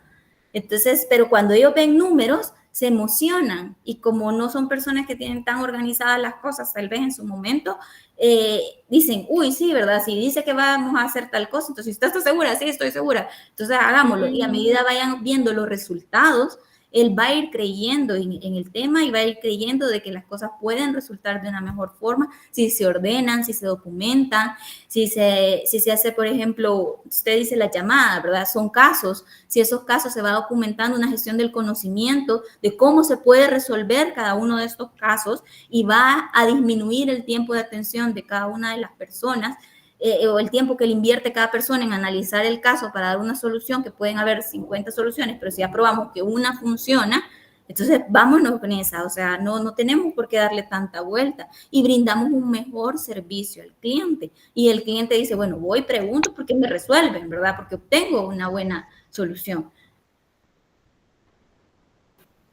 Sí, por lo menos, bueno, tal vez voy a aportar también un poquito. Desde mi área de trabajo, ¿verdad? Que son los proyectos de Six Sigma, que suelen ser proyectos bien disruptivos, una forma de convencer es, primero, como bien decía Carla, mostrar con la mayor claridad posible el problema. Porque muchas veces estamos tan inmersos en la rutina que sabemos que no estamos trabajando bien, pero nunca nos hemos sentado a cuantificar lo que ese problema implica en tiempo, en dinero, en quejas, en pérdida de clientes. Entonces, cuando ya hacemos un esfuerzo por cuantificar qué tan grande es el hoyo en el que estamos metidos y mostramos esa información con datos, el mismo shock que puede generar dimensionar el problema puede llevar a motivar a, bueno, ok, estamos bien mal, ¿verdad? Hagámoslo, si nos va a ayudar a mejorar, hagámoslo. Me ha pasado en un montón de proyectos de que muchas veces se subestima el costo de la mala calidad, ¿verdad? O sea, sí, damos por natural el hecho de estar reprocesando, el hecho de estar corrigiendo problemas, lo vemos como algo que es parte de la vida del trabajo cotidiano y no es así, ¿verdad? Entonces, cuando ya empezamos a hacer esas sumas de esos tiempos que estamos invirtiendo, de esos negocios que estamos perdiendo, digamos, por mala calidad, y lo pasamos preferiblemente a dinero, que es el lenguaje del Olimpo, ¿verdad? Así solemos ganar normalmente, solemos vencer esos miedos iniciales. Y otra cosa que por lo menos a mí me ha funcionado en proyectos de mejora continua es no ser ambicioso desde un principio, sino que empezar pequeño, pero seguro. O sea, hacerlo pequeño, que salga bien en poquito, y así ir ganando gradualmente la confianza, digamos, de este jefe, y que le vaya perdiendo el miedo al cambio, ¿verdad? Porque me he visto con organizaciones y con, digamos, con equipos ejecutivos que tal vez es su primera vez con la mejora continua y quieren que en un proyecto se les resuelvan problemas que no han podido resolver en 20 años. Y no es así, ¿verdad? Entonces es como de, sí, ¿verdad? Ok, en algún momento vamos a llegar ahí, pero empecemos por una cosa más pequeña que sea importante, ¿verdad? Para el que está en ese proceso, hagámoslo bien, que confíen en nosotros y en eso poco a poco vamos construyendo esa confianza. Sí. A mí por lo menos así me ha funcionado. Sí. Sí, ajá, creo que eso podría servir.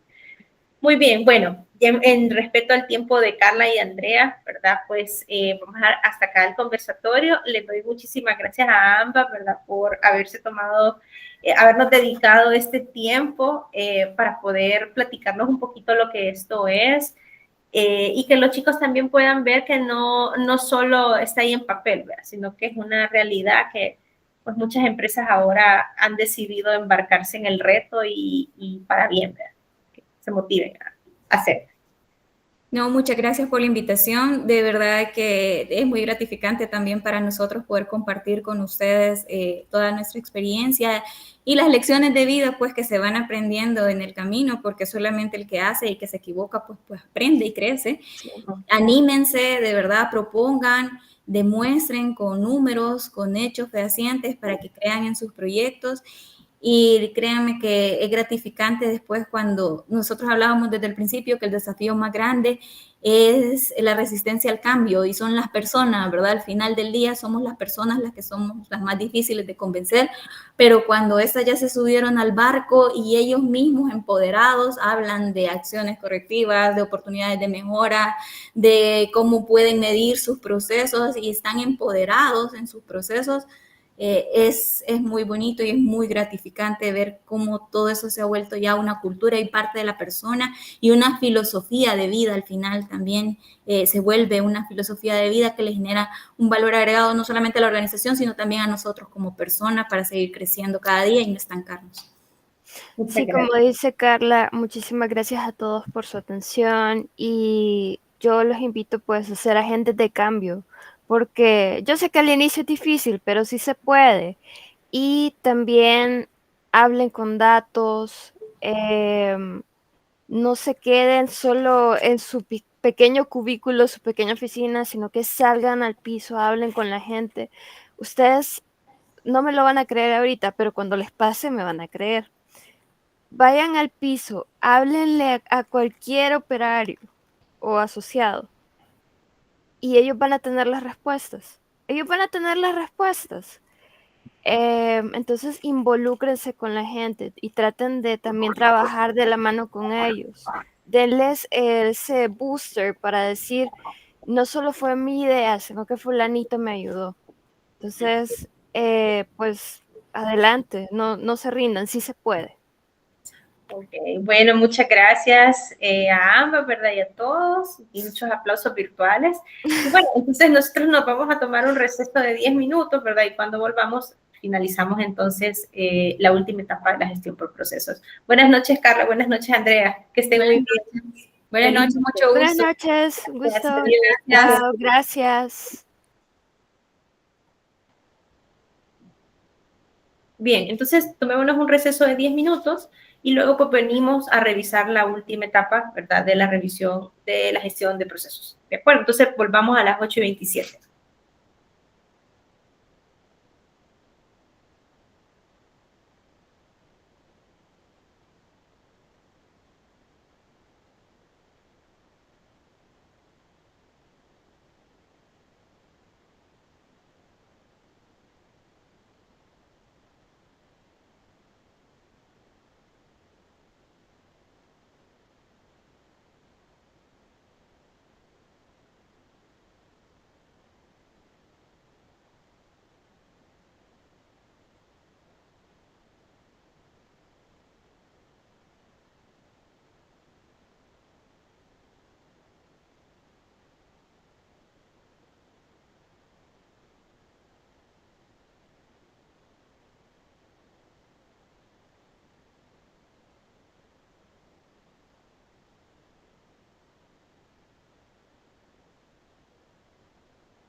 Uy, se me desconectó. Bueno, vamos a continuar. No, pero miren, la verdad es que, ¿qué pasó? Pues yo esperaba que iban a hacer más preguntas. No, hombre, no sean penosos. Vamos a tener a otros invitados a lo largo del curso. Vamos a tener, espero yo, a 2 invitados más, ¿verdad? Para que pues sí, también vean de que estas cosas son de la vida práctica, pues, y no necesariamente se necesita ser ingeniero para agarrarle la lógica a esta cuestión de los procesos. Lo importante es como entender que implica ordenar de una manera diferente, tal vez a la que estamos acostumbrados, pues, pero es un tema que es transversal a un montón de disciplinas, no necesariamente. Vaya, por ejemplo, mi esposo es ingeniero electricista, pero la empresa donde él trabaja, pues se ha metido de cabeza ahorita la gestión por procesos. Entonces, él tiene que estar entendido de qué implica, ¿verdad? ¿Qué se espera de él? Que lo van a estar monitoreando, que va a tener que documentar su trabajo. Entonces, eso lo tiene que conocer, pues porque así es la decisión estratégica que ha tomado la compañía. Y no es ingeniero industrial, pues él es MAPI, pero, ¿verdad? Entonces, es importante que con estos cursos, pienso yo, ustedes aprendan como a abrirse un poquito más el panorama, ¿verdad? Y tal vez yo en este curso no espero hacer especialistas en calidad, porque no es el punto, sino que ustedes conozcan la dinámica, digamos, de lo que implica gestionar, ¿verdad? Y algunas herramientas básicas y mejorar un proceso, porque para todo esto son cosas estructuradas, pues, ¿verdad? Si yo voy a hacer una mejora de proceso, eso es un proceso, valga la redundancia, que lleva un orden, lleva una secuencia. Si yo voy a gestionar un proceso, ustedes están viendo que lleva también una secuencia de actividades, ¿verdad? Entonces, esa es la idea, que recuerden eso. Bien, entonces decíamos que la etapa 2 o etapa de transferencia implica la planificación de las acciones de mejora y que hay que hacer un plan de implementación y un plan de control. Entonces nos quedábamos aquí. ¿Para qué hacemos un plan de control? Un plan de control lo hacemos porque es necesario, como les decían las colegas, verificar de que las medidas que hemos implementado han tenido impacto. Entonces, para verificar ese impacto hay que medir cosas. Lógicamente, algo que se tiene que medir es el indicador que nos dio la señal, ¿verdad?, de que había un problema. Entonces, eso, por ejemplo, ¿quién lo va a medir? ¿En qué momento lo van a medir? ¿Con qué instrumento? ¿Cuántos datos van a sacar para medir de que las cosas están funcionando? Y si algo sale mal, que ese va a ser, es lo que se pone en el plan de control. Por ejemplo, en este caso del problema del teñido, ya identificaron las personas que estaban trabajando en este proyecto de mejora de ese proceso que el teñido iba a corregirse el indicador de producto segundo, ¿verdad? O producto no exportable, si se llevaba un control más cercano de las variables de dosificación del peróxido y dosificación de, no me acuerdo qué era el otro químico. Peróxido, bueno, no me acuerdo, pero la idea es que tenían que monitorear en la implementación esos 2 parámetros, ¿verdad? Las dosificaciones de esas 2 sustancias químicas y, pues, por supuesto, la cantidad de producto no conforme. ¿Por qué? Porque se esperaba ver una relación, ¿verdad? Que si teníamos un mejor control sobre la dosificación, si éramos más precisos al dosificar, pues entonces iba a disminuir la cantidad de problemas en teñido y si disminuía la cantidad de problemas en teñido de tono específicamente, iba a mejorar entonces la cantidad de piezas exportables. Disminuir la cantidad de producto no exportable.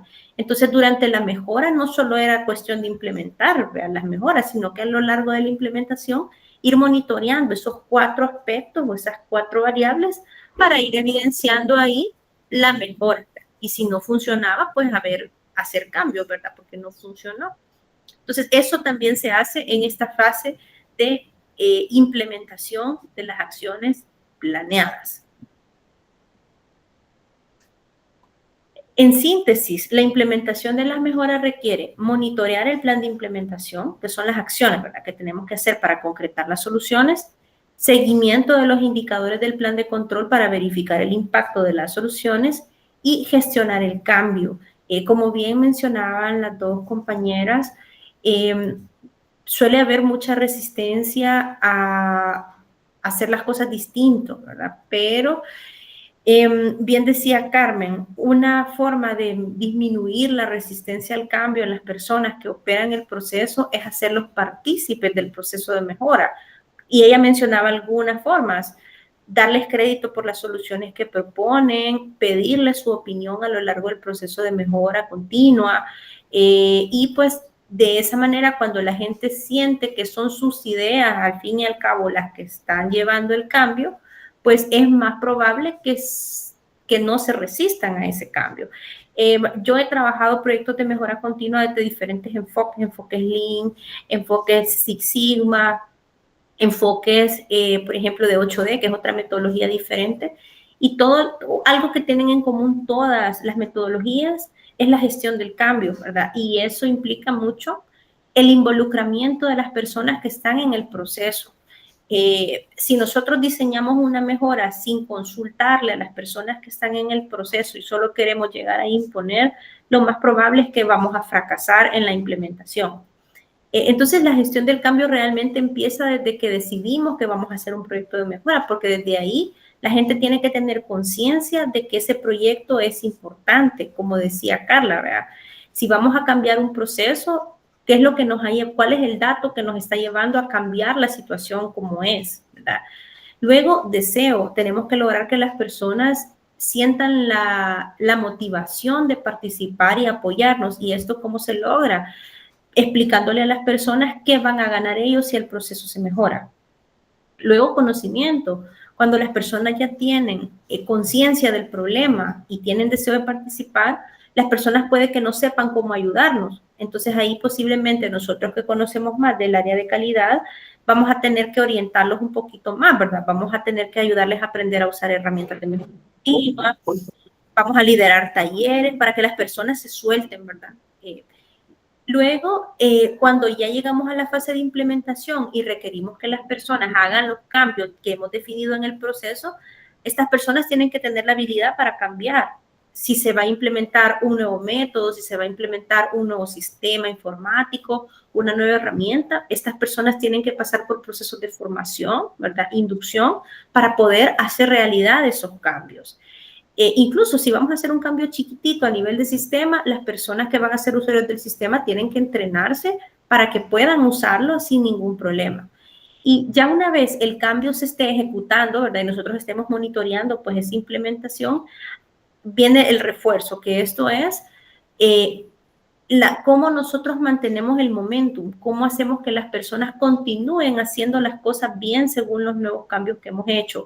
Esto se logra a través de la recompensa, a través del reconocimiento, sea este material o inmaterial, a través de la visibilidad de los logros, ¿verdad? Si la gente se va dando cuenta que el proceso va mejorando y le vamos mostrando con un dashboard o con un tablero que los cambios que estamos haciendo están generando algo para mejor, entonces muy posiblemente eso motiva a que la situación y que las personas mantengan, digamos, los cambios implementados. Pero si nosotros hacemos los cambios y la gente nunca se da cuenta si las cosas funcionaron o no, lo más probable es que nos revirtamos a como estábamos antes de la implementación. La última etapa de la gestión de los procesos, entonces, es la administración operativa. Entonces, solo haciendo un recorrido mental que hemos hecho, primero empezamos identificando nuestros grandes procesos a nivel de compañía en un mapa de macroprocesos. A cada proceso le pusimos un dueño e hicimos un equipo que iba a estar a cargo de ejecutar ese proceso.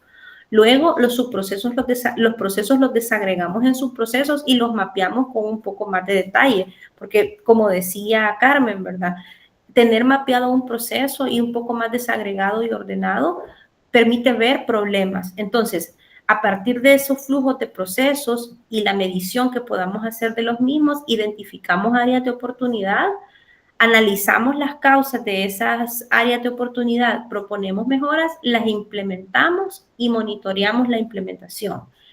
Y luego, pues, cuando ya está el proceso mejorado, digamos que ya implementamos los cambios, pasamos a la etapa 3, ¿verdad? Que es el control de calidad, la mejora continua y la revisión periódica. Entonces, los procesos no van a ser eternos, ¿verdad? Incluso un proceso recién mejorado va a tener que seguirse monitoreando a lo largo del tiempo para ver que las mejoras no se han revertido, ¿verdad? Es probable que a lo largo de la vida del proceso, incluso ya después de mejorado, detectemos desviaciones en el desempeño. Lo que hay que tener claridad es que si estas desviaciones son algo esporádico o son algo crónico. Si las desviaciones, digamos que implementamos la mejora y el proceso siguió mejorado, lo seguimos monitoreando y de repente vimos que el proceso se deterioró. Fue una deficiencia esporádica, pasó una vez y hay que ver qué pasó, ¿verdad? Entonces, si es una cosa de una sola vez, pues nosotros tenemos que manejarlo apagando el fuego, ¿verdad? Identificar cuál fue, primero identificar específicamente cuál fue la incidencia, a dónde ocurrió, quiénes estuvieron involucrados, en qué etapa del proceso se dio, quiénes fueron los afectados, diagnosticar la causa de esa incidencia puntual, ¿verdad? Documentar esa causa y remediar el problema y documentar la solución, que es lo que decía Carmen, ¿verdad? Cuando tenemos un quality issue, ¿verdad? Un problema de calidad, pues no solo lo resolví, ahí estuvo, ¿verdad? No, o sea, lo resolvemos, sí, porque hay que corregirlo, pero también nos ponemos a pensar qué es lo que lo causó, porque la idea es evitar que esa causa esporádica se vuelva crónica. Entonces, así se manejan las causas esporádicas, ¿verdad? Y se documenta, pues, lo que hicimos. Y en el caso de problemas crónicos, un problema crónico es cuando vemos de que ya el desempeño va deteriorándose y se mantiene en deterioro por un periodo más sostenido de tiempo, ya no es solo una vez, entonces ya ahí ya no es solo de ir a apagar el incendio, eso ya es señal de que tenemos que emprender un proyecto de mejora. ¿Cómo así? Por ejemplo, aquí veamos este caso. Yo acá tengo el desempeño del producto no exportable y no solamente fue un mes que estuvimos fuera de meta. Aquí ya tenemos 6 meses. Este es un problema crónico ya. Entonces, para resolver esto, yo no voy a poder apagar este fuego. No va a funcionar eso. Aquí yo tengo que emprender un proyecto de mejora, un poco más profundo el análisis, ¿verdad? Para poder corregir la situación, que es diferente a que yo venga bien y que solo en un mes tenga ese punto, ¿verdad? Entonces, claro, si ocurrió algo, no es que lo voy a dejar pasar. Igual, tengo que investigar qué pasó para tratar de corregirlo. Pero muy probablemente cuando es un problema crónico, se va a requerir de mayor análisis, pues, y el proyecto de mejora pues, va a requerir un poco más de tiempo y profundidad en la exploración de las causas, a que sea una cosa de una sola vez. Pero hay que tener eso claro, ¿verdad? Que los procesos, aunque ya los hayamos mejorado una vez, no van a ser perfectos. O sea, se puede deteriorar a lo largo del tiempo el proceso, pero para eso es importante que midamos, ¿verdad? Porque si no medimos, ¿cómo vamos a saber cómo estamos? El proceso también se puede ir deteriorando, no porque el proceso esté malo, sino que porque las necesidades de los clientes estén cambiando o porque ya el nivel de tecnología que tiene el proceso ya no responde a las necesidades de los clientes. Voy a poner un ejemplo. Vaya, antes estoy hablando de hace unos 8 o 10 años. Bueno, ustedes se acordarán, ¿verdad? Tal vez cuando ustedes estudiaron en la universidad, ¿qué tan frecuente era que ustedes le preguntaran a sus profesores de universidad algo? Yo por lo menos a mis profesores era raro que les preguntara. Y cuando les preguntaba, pues no esperaba una respuesta inmediatamente. Ahora no. Ahora yo creo que esa brecha se ha roto y creo que es algo bueno, ¿verdad? Y esperamos una respuesta casi que en tiempo real, ¿verdad? Yo le escribo y yo espero que en el momentito me conteste. Eso no pasaba antes, pues las necesidades de los estudiantes han cambiado, entonces los procesos tienen que cambiar, ¿verdad? Para responder a ese cambio en las necesidades. Entonces no es que la gente esté haciendo malas cosas o tenga mala voluntad o no, simplemente los clientes también evolucionan y eso lleva indudablemente a que los procesos tengan que cambiar. Digamos que aquí, cuando estamos hablando del manejo de las desviaciones, algo que podemos hacer como preventivo, ¿verdad? Para no andar apagando fuegos en el momento y que nadie sabe qué hacer, es desarrollar planes de reacción. ¿Qué es un plan de reacción? Un plan de reacción es un pequeño documento que sirve a personas que están a nivel operativo para saber qué hacer si se está sobrepasando un indicador. O sea, que no tenga que venir el jefe así como en el momento a decirnos qué hacer. Por ejemplo, vean aquí, indicador de proceso días promedio para facturar. Condición promedio semanal que sobrepasa los 5.9 días. Entonces, esto es lo que se va a hacer, miren. El supervisor dice, si el volumen semanal de facturas es más de 800, agregar horas a las facturas de los empleados de medio tiempo. ¿Dónde? En el informe semanal de volumen, para cuándo y cómo. De otra manera, convocar al equipo solución de problemas. ¿Cómo? ¿Quién? El equipo solución de problemas, pues va a detectar cuándo lo va a hacer ya. Entonces, esto lo que hace es que define, si no estamos cumpliendo con el indicador, cuáles van a ser las acciones que vamos a tomar. Otra manera de ver esto es como que fuera un troubleshooting. ¿Ya? Si pasa esta situación en el proceso, haga esto. Si pasa esta otra situación, haga esto. Aquí les muestro un ejemplo. Esto es un ejemplo de un plan de control con procedimientos de reacción para un proceso de elaboración de alimentos para mascotas. Creo que ya les he contado un poquito de ese proceso. Entonces, una variable crítica, digamos, de ese proceso es la temperatura de la harina. Entonces, acá, las personas que están en el proceso de peletización, ¿verdad? Que así se llama esto, pues tienen que sacar muestras de harina y tomar la temperatura de la harina. Entonces, si la harina no está a una temperatura igual a la temperatura ambiente, pues, ¿qué es lo que se debe de hacer? Miren, se creó un diagrama de flujo para que los operarios sepan cuál es el proceso de reacción. Entonces, si la temperatura está fuera de lo esperado, primero hay que verificar, ¿metimos los datos bien? Si sí los metimos bien, el instrumento de medición está en buen estado. Si sí está en buen estado, aún así estamos fuera de parámetros, repitamos el muestreo.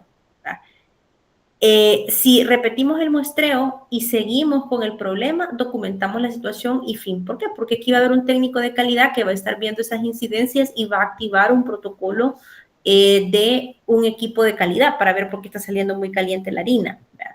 Pero vean que antes de ir a decirle al jefe de un solo, mira, no me está saliendo la harina como es, el operario tiene que seguir todas estas cosas, ¿verdad? O sea, tiene que seguir todo este flujo de trabajo. Esta es una forma también un poco más como proactiva, ¿verdad? De que los mismos operarios aprendan pues qué hacer cuando las cosas no están saliendo como lo esperado y no tener esa dependencia de un jefe que venga a intervenir. Y a lo último es, bueno, el proceso lo seguimos monitoreando, si hubo una desviación del desempeño, pues actuamos, hicimos planes preventivos en lo posible y ahora viene la dirección. Es común que en muchas organizaciones la junta directiva no se meta con los procesos. No, eso hay que los vea el de calidad, ¿verdad? No, eso hay que los vea el gerente de planta. Y no debería de ser así, ¿verdad? La alta dirección debería de pedir cuentas sobre el estado de los procesos. Tal vez no de los subprocesos, pero el estado de los procesos macros sí deberían de estar informados de cómo están operando. Lo que sucede muchas veces es que como las empresas no los tienen bien definidos, no tienen indicadores, entonces la alta dirección se desconecta, no sabe qué ir a preguntar, ¿verdad? Entonces yo aquí les dejo esta pregunta de reflexión para que lo piensen para la próxima clase. Si ustedes tuvieran que pedir cuentas de un proceso como jefes, ¿verdad? ¿Qué información le pedirían a un dueño de proceso? Entonces, reflexionemos sobre esa pregunta y me cuentan su respuesta la próxima semana, ¿verdad? ¿Qué información solicitaría usted a un dueño de proceso si usted tuviera que pedir cuentas de ese proceso? ¿Ya? Muy bien. Por ejemplo, en la empresa de la UCA, ¿verdad? Estamos migrando hasta a esto. Entonces, estamos en transición. Nosotros todavía estamos en la fase 1, estamos documentando los procesos todavía, ¿verdad? Va a llevar bastante tiempo. Va a llegar un punto en el que cuando haya reunión de consejo de directores, los dueños de los procesos van a tener que ir a presentar. No así como ahorita que van los dueños de las áreas funcionales, ¿verdad? A dar algunos informes. Y no todos, ¿eh? No todos van. Si el de comunicaciones, ¿qué va a ir a decir? O sea, ¿cuáles son sus procesos, verdad? ¿Sobre qué lo vamos a medir? ¿De acuerdo? Estos son algunos de los puntos que la norma ISO 9001 propone que se debería de revisar en una revisión por la dirección. Por ejemplo, ¿están satisfechos los clientes de ese proceso? qué retroalimentación han dado las partes interesadas de ese proceso, cómo se están desempeñando los procesos con respecto a sus indicadores, qué no conformidades se han identificado en el proceso y qué acciones correctivas se tomaron, ¿verdad? Si hemos dado seguimiento y medición, pues qué ha salido, vea cómo vamos. Si se han hecho auditorías, porque por ejemplo la empresa se ha certificado, cómo salimos en las auditorías, qué procesos salieron señalados, ¿verdad? Los proveedores de ese proceso, cómo están operando, los hemos evaluado. Los recursos que tiene el proceso son adecuados, necesitan más recursos, ¿por qué? Si abordamos riesgos y oportunidades del proceso, ¿ha funcionado lo que hicimos, verdad? ¿Y qué oportunidades de mejora identifica el dueño del proceso sobre el proceso? Entonces, esto es como lo mínimo que debería de preguntar una alta dirección en una de esas reuniones ejecutivas, ¿verdad? Entonces, ahí se lo dejo. Muy bien. Bueno, entonces ya platicamos pues un poco de todo el proceso de gestión de procesos, ¿verdad? Vamos a dar ya por cerrada esta parte, que este proceso de 3 etapas es uno de los principales aportes de Juran, ¿verdad? Y pues en la próxima semana vamos a hablar sobre los aportes de Edward Deming, que es el autor pues de algo muy interesante que se llama Las enfermedades de la gerencia y los 14 principios para la excelencia. Su siguiente actividad evaluada es precisamente un diagnóstico de su lugar de trabajo a partir de esas enfermedades y esos principios. Este autor, Deming, ¿verdad? Se conoce porque él se dirigió más que todo a los gerentes. Él trató de hacer cambios a nivel cultural. Juran, como hemos visto ahora, con este proceso de gestión de procesos, lo que hace es ordenarnos en la práctica, ¿verdad? Pero como bien hablaba Carmen y Carla, no solamente es tener la técnica, sino que saberle llegar a esas personas que están en roles de tomadores de decisiones.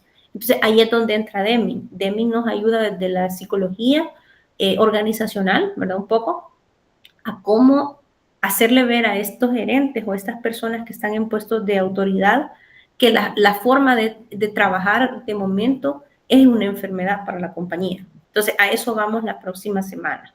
Bien, les deseo entonces un excelente fin de semana. Muchas gracias a todos y a todas por conectarse, ¿verdad? Y por su participación en el conversatorio.